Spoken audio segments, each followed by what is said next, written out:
ഈശോ മിശിഹായ്ക്ക് സ്തുതിയായിരിക്കട്ടെ. പ്രിയപ്പെട്ടവരെ, മാതൃദിനത്തിൻ്റെ എല്ലാ മംഗളങ്ങളും ഹൃദയപൂർവ്വം ആശംസിക്കുന്നു. മെയ് മാസത്തിലെ 2-ാം ഞായറാഴ്ച ലോകം മാതൃദിനമായി കൊണ്ടാടുകയാണ്. മെയ് മാസം മുഴുവനും നമുക്കറിയാം ദൈവമാതാവിനായി പ്രതിഷ്ഠിക്കപ്പെട്ട മാസമാണ്. അതുകൊണ്ട് തന്നെ നമ്മൾ ഈ മാസത്തിൻ്റെ ഏകദേശം മധ്യത്തോടെ കടന്നു വരുന്ന മാതൃദിനത്തിൽ നമ്മുടെ അമ്മമാരിലെല്ലാം ദൈവമാതാവിനെ ദർശിക്കാനും നമ്മുടെ അമ്മമാരെ ഓർത്ത് ദൈവത്തിന് നന്ദി പറയാനും ആ അമ്മമാരിലേക്ക് ദൈവം കൃപ ചൊരിയുവാനും വേണ്ടി നമുക്ക് പ്രത്യേകമായിട്ട് പ്രാർത്ഥിക്കാം. നമ്മുടെ പ്രിയപ്പെട്ട അമ്മമാരെ ഓരോരുത്തരെയും ഓർത്ത് അവർ ജീവിച്ചിരിക്കുന്നുവെങ്കിലും അല്ലെങ്കിൽ മരിച്ചുപോയെങ്കിൽ പോലും അവരെ പ്രത്യേകമായിട്ട് ദൈവസന്നിധിയിൽ ഓർത്ത് അവരിലൂടെ നമ്മിലേക്ക് ചൊരിയപ്പെട്ട ദൈവസ്നേഹമോർത്ത് അവരിലൂടെ നമുക്ക് പകരപ്പെട്ട ദൈവത്തിൻ്റെ പ്രത്യേകമായ സാന്നിധ്യമോർത്ത് ദൈവത്തിൻ്റെ കൃപകളോർത്ത് നമുക്ക് ദൈവത്തെ മഹത്വപ്പെടുത്താം, ദൈവത്തിന് കൃതജ്ഞത അർപ്പിക്കാം. പ്രിയപ്പെട്ടവരെ, നമ്മൾ അമ്മമാരെ ഓർക്കുമ്പോൾ ഏറ്റവും പ്രധാനമായും നമ്മുടെ ശ്രദ്ധയിൽ വരുന്നത് അമ്മയുടെ സ്നേഹമാണ്. ദൈവസ്നേഹത്തിൻ്റെ ഏറ്റവും വലിയ പ്രതീകമാണ് ഒരു വിധത്തിൽ അമ്മയുടെ സ്നേഹം. പ്രവാചകൻ പറയും, പെറ്റമ്മ മറന്നാലും നിന്നെ ഞാൻ മറക്കില്ല എന്ന്. അപ്പോൾ അവിടെ പെറ്റമ്മയുടെ സ്നേഹമാണ് ഏറ്റവും വലിയ സ്നേഹമായി കരുതുന്നതെങ്കിൽ ആ അമ്മയുടെ സ്നേഹത്തിൽ പ്രതിഫലിക്കുന്നത് ദൈവത്തിൻ്റെ വലിയ സ്നേഹമാണ്. പ്രിയപ്പെട്ടവരെ, ഇന്നത്തെ സുവിശേഷത്തിൽ ഈശോ പറയാണ്, എന്നെ സ്നേഹിക്കുന്നവൻ എൻ്റെ കൽപ്പന പാലിക്കും. അപ്പം സ്നേഹം പ്രവൃത്തിയിലൂടെ പ്രകടമാക്കുന്ന നമ്മുടെ ജീവിതത്തിൽ ഏറ്റവും പ്രധാനപ്പെട്ട വ്യക്തിയാണ് നമ്മുടെ അമ്മമാർ, വ്യക്തികളാണ്. പ്രിയപ്പെട്ടവരെ, ഒരു വിധത്തിൽ സ്നേഹത്തിലൂടെ എന്താ സംഭവിക്കുന്നത്? സ്നേഹത്തിലൂടെ ദൈവം നമ്മുടെ കൂടെ വസിക്കും. നമുക്ക് വേണ്ടി ദൈവമുണ്ട്, നമ്മിൽ ദൈവമുണ്ട്. God is for us, God is with us and God is in us. ആ സ്നേഹത്തെക്കുറിച്ചാണ് ഇന്നത്തെ സുവിശേഷത്തിൽ ഈശോ വെളിപ്പെടുത്തുന്നത്. നിങ്ങൾ കൽപ്പനകൾ പാലിച്ചാൽ ദൈവസ്നേഹത്തിൽ നിലനിൽക്കും.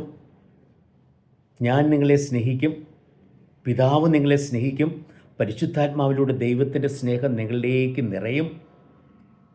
അവിടെ ഈ പരിശുദ്ധ ത്രിത്വം തന്നെ നമ്മിൽ വന്ന് വസിക്കും. നാം ആ ത്രിത്വത്തിലും വസിക്കും. നമുക്കറിയാം, നമ്മുടെ ജീവിതത്തിൻ്റെ ആദ്യത്തെ ഏകദേശം 9 മാസം നമ്മൾ അമ്മയുടെ ഉള്ളിലാണ്. അങ്ങനെ അമ്മയുടെ ഉള്ളിൽ വസിക്കുന്ന ആ ജീവിതത്തെ ഒരു വിധത്തിൽ പ്രിയപ്പെട്ടവരെ ഓർമ്മപ്പെടുത്തുക. എന്താണ്? ദൈവത്തിൻ്റെ നമ്മിൽ വസിക്കുന്ന ആ ദൈവത്തിൻ്റെ വലിയ സ്നേഹം. നാം ദൈവത്തിലും ദൈവം നമ്മിലും വസിക്കുന്ന സ്നേഹത്തെക്കുറിച്ച് ഈശോ പ്രത്യേകിച്ച് ഇന്ന് നമ്മളെ ഓർമ്മപ്പെടുത്തുകയാണ്. പ്രിയപ്പെട്ടവരെ, ഇന്നത്തെ സുവിശേഷത്തിൽ കർത്താവ് തരുന്ന 2 വാഗ്ദാനങ്ങളുണ്ട്. ഒന്ന്, ഞാൻ നിങ്ങളെ ഒരിക്കലും അനാഥരായി വിടുകയില്ല. നമ്മുടെ ജീവിതത്തിൽ നമ്മുടെ അനാഥത്വം മാറ്റുന്ന ഏറ്റവും പ്രധാനപ്പെട്ട വ്യക്തി അമ്മമാരാണ്. നമ്മുടെ കൂടെ ആയിരുന്നു നമ്മളെ ശുശ്രൂഷിക്കുന്ന, അല്ലേ? നമ്മൾ ഈശോയെ നോക്കുക, ഈശോയുടെ കുരിശിൻ്റെ കീഴിൽ നിൽക്കുന്ന അമ്മയെ ഓർക്കുക. മറ്റുള്ളവരെല്ലാം നമ്മളെ തള്ളിപ്പറഞ്ഞാലും തള്ളിക്കളഞ്ഞാലും നമ്മളെ വിട്ടകന്നാലും ഒരിക്കലും നമ്മളെ വിട്ടുമാറാത്ത നിത്യമായ സ്നേഹം കൊണ്ട് നമ്മളെ സ്നേഹിക്കുന്ന ആ അമ്മമാരുടെ സ്നേഹം, നമ്മളെ അനാഥരാക്കാത്ത ദൈവത്തിൻ്റെ ആ സ്നേഹം നമ്മുടെ അമ്മമാരിലൂടെ പ്രത്യേകമായിട്ട് നമ്മൾ അനുഭവിക്കുക. അമ്മമാരെ ഓർത്ത് നമുക്ക് ദൈവത്തിന് നന്ദി പറയാം. അതേപോലെ തന്നെ ഈശോ തരുന്ന 2ാമത്തെ ഒരു വാഗ്ദാനമുണ്ട്. എന്താണെന്നറിയാവോ? ഞാൻ പിതാവിനോട് അപേക്ഷിക്കും, നിങ്ങളോടുകൂടെ എന്നും ആയിരിക്കാൻ പരിശുദ്ധാത്മാവിനൊരു സഹായകനെ ഞാൻ തരുമെന്ന് പറഞ്ഞത്. ആ പരിശുദ്ധാത്മാവിൻ്റെ പ്രതീകമാണ് നമ്മുടെ അമ്മമാർ. ഒരു വിധത്തിൽ പരിശുദ്ധാത്മാവിൻ്റെ അവതാരങ്ങൾ പോലെയാണ് നമ്മുടെ അമ്മമാർ. പരിശുദ്ധാത്മാവിലൂടെയാണ് നമ്മൾ ദൈവസ്നേഹം അനുഭവിക്കുന്നത്. പരിശുദ്ധാത്മാവിലൂടെയാണ് നമ്മൾ ജീവിത പാഠങ്ങൾ പഠിക്കുന്നത്. പരിശുദ്ധാത്മാവിലൂടെയാണ് നമ്മൾ ശക്തി പ്രാപിക്കുന്നത്. പരിശുദ്ധാത്മാവിലൂടെയാണ് നമ്മൾ വളരുന്നത്. പരിശുദ്ധാത്മാവിലൂടെയാണ് നമ്മൾ സൗഖ്യം പ്രാപിക്കുന്നതും ആശ്വാസം അനുഭവിക്കുന്നതും.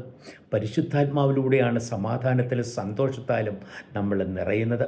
പ്രിയപ്പെട്ടവരെ, നമ്മുടെ ജീവിതത്തിലെ അമ്മമാരുടെ സ്വാധീനം നോക്കിക്കഴിഞ്ഞാൽ ഈ പരിശുദ്ധാത്മാവിൻ്റെ പ്രവർത്തനമാണ് നമ്മുടെ ജീവിതത്തിൽ ഈ അമ്മമാരിലൂടെ നടക്കുന്നത് എന്ന് നമ്മൾ ബോധപ്പെടും.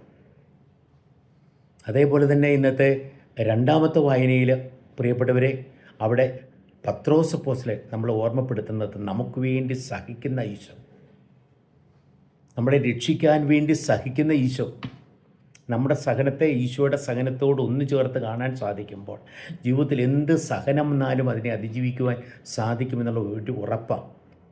ഒരു വിധത്തിൽ പറഞ്ഞാൽ നമ്മുടെ ജീവിതത്തിൽ നമുക്ക് വേണ്ടി ഏറ്റവും സഹിക്കുന്ന വ്യക്തിയും നമ്മുടെ അമ്മമാരാണ്. നമ്മളെ ഗർഭം ധരിക്കുന്ന നിമിഷം തുടങ്ങി പ്രിയപ്പെട്ടവരെ ഓരോ ഘട്ടത്തിലും നമ്മളെ ഇങ്ങനെ വളർത്തിയെടുക്കുമ്പോൾ അമ്മമാർ ഒത്തിരി സഹനത്തിലൂടെ കടന്നു പോകുന്നുണ്ട്. എന്നാൽ അവരിലെ സ്നേഹം ആ സഹനത്തെക്കാളും വലുതായതുകൊണ്ട് ഒരു വിധത്തിൽ ഈ സഹനത്തിൻ്റെ പേരിൽ കണക്ക് പറച്ചിൽ അവർക്കില്ല. നമുക്ക് വേണ്ടി സഹിക്കാൻ തയ്യാറാകുന്ന അവരെ നയിക്കുന്നത് ദൈവത്തിൻ്റെ പ്രത്യേകമായ സ്നേഹമാണ്.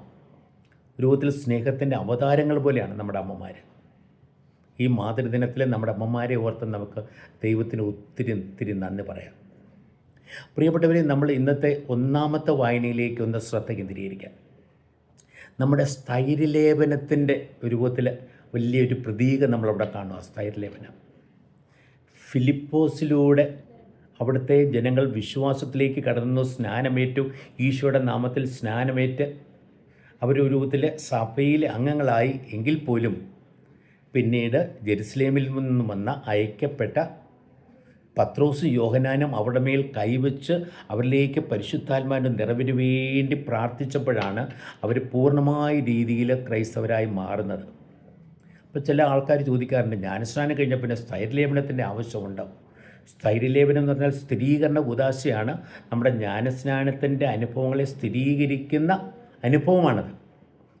എന്നാൽ ഒരു വിധത്തിൽ അതിൻ്റെ ഒരു വിധത്തിൽ തെളിവാണ് നമ്മൾ ഇന്നത്തെ ഒന്നാമത്തെ വായന. അതിലൂടെ എന്താ സംഭവിക്കുന്നത്? ഇപ്പോൾ നമ്മൾ സാധാരണ ജ്ഞാനസ്നാനം സ്വീകരിക്കുന്നത് വൈദികരിൽ നിന്നോ ഡീക്കന്മാരിൽ നിന്നോ ആണ്. എന്നാൽ സ്ഥൈര്യലേപനം സ്വീകരിക്കുന്നതോ നമ്മുടെ പിതാക്കന്മാരിൽ നിന്നാണ്, മെത്രാന്മാരിൽ നിന്നാണ്. ഇപ്പോൾ സഭയിൽ വലിയ കൂട്ടായ്മയുള്ള നമ്മുടെ വലിയ പങ്കുചേരലാണ് നമ്മുടെ ഈ പ്രാരംഭ കൂദാശകളിലെ ജ്ഞാനസ്നാനം, ദിവ്യകുർബാന, അതേപോലെ തന്നെ സ്ഥൈര്യലേപനം. അതിലൂടെ നമ്മൾ പരിശുദ്ധ ത്രിത്വത്തിൽ ഒന്നുചേരുക, സഭയിലെ കൂട്ടായ്മയിൽ പൂർണ്ണമായും ഒന്നുചേരുക രീതിയിൽ. പ്രിയപ്പെട്ടവരെ, അപ്പോസ്തല പ്രവർത്തനങ്ങളിലെ 8-ാമത്തെ അധ്യായം നമ്മൾ വായിച്ചു കേട്ടത്. 8-ാമത്തെ അധ്യായത്തിൽ നിന്നാണ്. ഈ അപ്പോസ്തല പ്രവർത്തനങ്ങളെ മൊത്തം ഒറ്റ വാക്യത്തിലൊതുക്കി നമ്മൾ കാണുന്നത് 1-ാം അധ്യായം 8-ാമത്തെ വാക്യത്തിലാണ്. അവിടെ ഈശോ പറയാണ്, നിങ്ങൾ പരിശുദ്ധാത്മാവിനാൽ ശക്തി പ്രാപിക്കും, നിങ്ങൾ എനിക്ക് ജെറുസലേമിലും യൂദയായിലും സമരിയായിലും ലോകത്തിൻ്റെ അതിർത്തികൾ വരെ നിങ്ങൾ എനിക്ക് സാക്ഷികളായിരിക്കും. അതിനെ ഓർമ്മപ്പെടുത്തുന്ന വിവിധ പെന്തക്കോസ്താകൾ ഇന്നത്തെ ഈ അപ്പോസ്തല പ്രവർത്തനങ്ങൾ നമുക്ക് കാണാം. ഒന്നാമത്തേത് ജെറുസലേമിൽ നടന്ന ആ പെന്തക്കോസ്ത അനുഭവമാണ്. അത് കഴിഞ്ഞ് നമ്മൾ ഒരു രൂപത്തിൽ പ്രത്യേകമായിട്ട് കാണുന്നത് ഇന്നത്തെ ഒന്നാമത്തെ വായനയിൽ വായിച്ചു കേട്ട ഈ സമരിയായിലെ പെന്തക്കോസ്ത അനുഭവമാണ്. അത് കഴിഞ്ഞ് നമ്മൾ അത് 8-ാമത്തെ അധ്യായത്തിലും 10-ാമത്തെ അധ്യായത്തിലും അത് കഴിഞ്ഞ് 19-ാമത്തെ അധ്യായത്തിലും ഒരു രൂപത്തിൽ വിജാതിയുടെ ഇടയിലുള്ള ആ അന്ത്യോക്യയിലും അതേപോലെ കൊർന്നേലിയസിൻ്റെ ഭവനത്തിൽ വെച്ചും എഫേസസിൽ വെച്ചുമുള്ള പെന്തക്കോസ്തകളെക്കുറിച്ച് നമ്മൾ കേൾക്കും. അങ്ങനെ ഒരു രൂപത്തിൽ ആ അപ്പോസ്തല പ്രവർത്തനങ്ങളിൽ 1:8 എന്നുള്ള കർത്താവിൻ്റെ ആ വാഗ്ദാനം, കർത്താവിൻ്റെ ആ കൽപ്പന പൂർണ്ണമായും നിവർത്തിക്കപ്പെടുന്ന രീതിയിൽ ഈ പെന്തക്കോസ്ത അനുഭവം ഇങ്ങനെ ആവർത്തിക്കുക. ഒരു വിധത്തിൽ പെന്തക്കോസ്ത അനുഭവത്തിലൂടെ പരിശുദ്ധാത്മാവിൻ്റെ നിറവ് നമ്മൾ ഇന്നും അനുഭവിക്കുക. പ്രിയപ്പെട്ടവരെ, അവിടെ ഈ സഭ പരക്കാനുള്ള ഒരു കാരണം എന്താണെന്നറിയാവോ? പീഡനം. സഭ ജെറുസലേമിൽ പീഡിപ്പിക്കപ്പെടുമ്പോൾ അവിടെ നിന്ന് അവർ പലായനം ചെയ്യുക. പക്ഷെ പലായനം ചെയ്യുമ്പോൾ അതിലൂടെ അവർ സുവിശേഷം പ്രഘോഷിക്കുക. സഭ ലോകത്തിൽ നിലനിൽക്കുന്നതിൻ്റെയും ശക്തിപ്പെടുന്നതിൻ്റെയും വളരുന്നതിൻ്റെയും പ്രധാനപ്പെട്ട ഒരു കാരണം ഒരു വിധത്തിൽ സഭ ഏൽക്കുന്ന ഈ പീഡനങ്ങൾ, ആ പീഡനങ്ങളെ അവസരങ്ങളായി കാണുമ്പോഴാണ് പ്രിയപ്പെട്ടവരെ അത് സഭയുടെ വളർച്ചയ്ക്ക് കാരണമാകുക. നമ്മുടെയും ജീവിതത്തിൽ പ്രിയപ്പെട്ടവരെ നമുക്ക് എതിർപ്പും പീഡനവും ഒക്കെ വരുമ്പോഴുണ്ടല്ലോ, നമ്മൾ അതിനെ ഓർത്ത് പുച്ഛിച്ച് അതിനെ ഓർത്ത് കുറ്റപ്പെടുത്തി ആവലാതിപ്പെട്ട് കരയുകയല്ല വേണ്ടത്. അതിനെ ഒരു അവസരമായിട്ട് കാണുക. എൻ്റെ ജീവിതത്തിൽ വളരുവാനുള്ള ഒരു അവസരം, എൻ്റെ ജീവിതത്തിൽ ദൈവത്തെ കണ്ടുമുട്ടാനുള്ള അവസരം, എൻ്റെ ജീവിതത്തിലൂടെ ദൈവത്തിൻ്റെ സ്നേഹവും ദൈവത്തിൻ്റെ വചനവും അനുഗ്രഹവും ലോകത്തിൽ പരത്തുവാനുള്ള ഒരു അവസരം. ആ രീതിയിൽ each problem is an opportunity എന്നുള്ള രീതിയിലാണ് നമുക്ക് പ്രിയപ്പെട്ടവരെ കാണാനായിട്ട് സാധിക്കേണ്ടത്. വരുന്ന ഞായറാഴ്ച നമ്മൾ ഈശോയുടെ സ്വർഗാരോഹണ തിരുനാൾ കൊണ്ടാടും. അതിൻ്റെ പിറ്റേ ആഴ്ച നമ്മൾ ഈശോയുടെ പെന്തക്കോസ്ത, ഈശോ സ്വർഗത്തിലായിരുന്ന പിതാവിൽ നിന്ന് പരിശുദ്ധാത്മാവിനെ അയച്ച ആ സംഭവം, പെന്തക്കോസ്ത അനുഭവം, സഭയുടെ ജന്മദിനം ആഘോഷിക്കും. അത് കഴിയുമ്പോഴേക്കും പിറ്റേ ആഴ്ച നമ്മൾ പരിശുദ്ധ ത്രിത്വത്തിൻ്റെ തിരുനാൾ കൊണ്ടാടും. ഈ 3 തിരുനാളുകളെ ഓർമ്മപ്പെടുത്തുന്ന രീതിയിലാണ് പ്രിയപ്പെട്ടവരെ ഇന്നത്തെ സുവിശേഷം വരുന്നത്. ആ സുവിശേഷത്തിൽ ഈശോ പറയുക, ഞാൻ പോവാം, പക്ഷേ ഞാൻ നിങ്ങളെ അനാഥരായി വിടുകയില്ല, ഞാൻ വീണ്ടും വരും എന്ന് പറയുകയാണ്. അപ്പോൾ കർത്താവ് സ്വർഗാരോഹണം ചെയ്യുമ്പോൾ ഞങ്ങൾ അനാഥരായല്ലോ എന്നോർത്ത് ആകുലപ്പെടേണ്ട. കാരണം ആ പോയവൻ തന്നെ വീണ്ടും വരുമെന്ന് മാത്രമല്ല, ആ കർത്താവ് അവരോട് കൂടെയുണ്ട്. കർത്താവിൻ്റെ വാഗ്ദാനം ഒരു വിധത്തിൽ അതിനുവേണ്ടി ഇങ്ങനെ കാത്തിരിക്കേണ്ട ആവശ്യമില്ല. ഒരു വിധത്തിൽ അത് വാഗ്ദാനം ചെയ്യപ്പെടുമ്പോഴേ നിറവേറുക. ഞാൻ നിങ്ങളെ അനാഥരായി വിടുകയില്ല, ഞാൻ വരും, അല്ല ഞാൻ നിങ്ങളുടെ കൂടെയുണ്ടെന്ന് ഈശോ പറയുക. അതേപോലെ തന്നെ പരിശുദ്ധാത്മാവ് പെന്തക്കോസ്ത തിരുനാളിനെക്കുറിച്ച് പറയുകയാണ്. ഞാൻ പിതാവിനോട് അപേക്ഷിക്കും, നിങ്ങളുടെ കൂടെ എന്നും ആയിരിക്കാൻ സഹായകനായി പരിശുദ്ധാത്മാവിനെ അയക്കും. എന്നിട്ട് പറയുകയാണ്, പരിശുദ്ധാത്മാവ് നിങ്ങളിലുണ്ട്, നിങ്ങളുടെ കൂടെയുണ്ട്, ആ പരിശുദ്ധാത്മാവിനെ നിങ്ങൾ അറിയുന്നു എന്ന് പ്രത്യേകമായിട്ട് പറയുക. പ്രിയപ്പെട്ടവരെ, നമ്മുടെ ജീവിതത്തിലെ അനുദിന ജീവിതത്തിലെ പ്രധാനപ്പെട്ട അനുഭവമാകട്ടെ സ്നേഹത്തിലെ കൂട്ടായ്മ, കർത്താവിൻ്റെ സാന്നിധ്യം, നമ്മളെ അനാഥമാക്കാത്ത കർത്താവിൻ്റെ സാന്നിധ്യം, നമ്മളെ ശക്തിപ്പെടുത്തുന്ന പരിശുദ്ധാത്മാവിൻ്റെ നിറവ്, നമ്മുടെ സഹനങ്ങളെയെല്ലാം അതിജീവിക്കുവാൻ നമ്മളെ എന്നും ശക്തിപ്പെടുത്തുന്ന കർത്താവിനെ പ്രഘോഷിക്കുവാൻ നമുക്ക് ശക്തി തരുന്ന, പ്രചോദനം തരുന്ന ആ പരിശുദ്ധാത്മാവിൻ്റെ നിറവ്. നമുക്ക് നമ്മുടെ അമ്മമാരെ പ്രത്യേകമായിട്ട് എന്ന് ഓർക്കാം. നമ്മുടെ ഈ അനുഭവങ്ങൾക്കൊക്കെ ഒരു വിധത്തിൽ ഒരു മാതൃകയായി നിലകൊള്ളുക നമ്മുടെ അമ്മമാർ.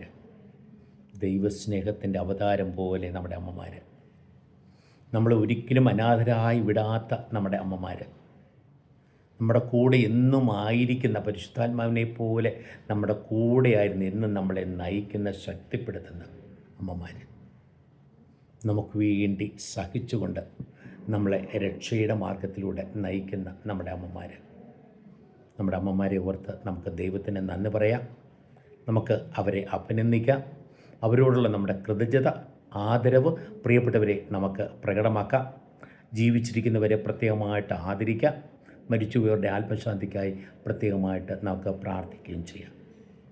ഇന്നേ ദിനം പ്രിയപ്പെട്ടവരെ, നമ്മൾ വരുന്ന തിരുനാളുകൾക്ക് വേണ്ടി ഒരുങ്ങുമ്പോൾ നമുക്ക് കർത്താവ് നമ്മുടെ കൂടെയുണ്ട് എന്ന് ബോധപ്പെടാം. പരിശുദ്ധാത്മാവിൻ്റെ നിറവിന് വേണ്ടി നമുക്ക് പ്രത്യേകം പ്രാർത്ഥിക്കാം.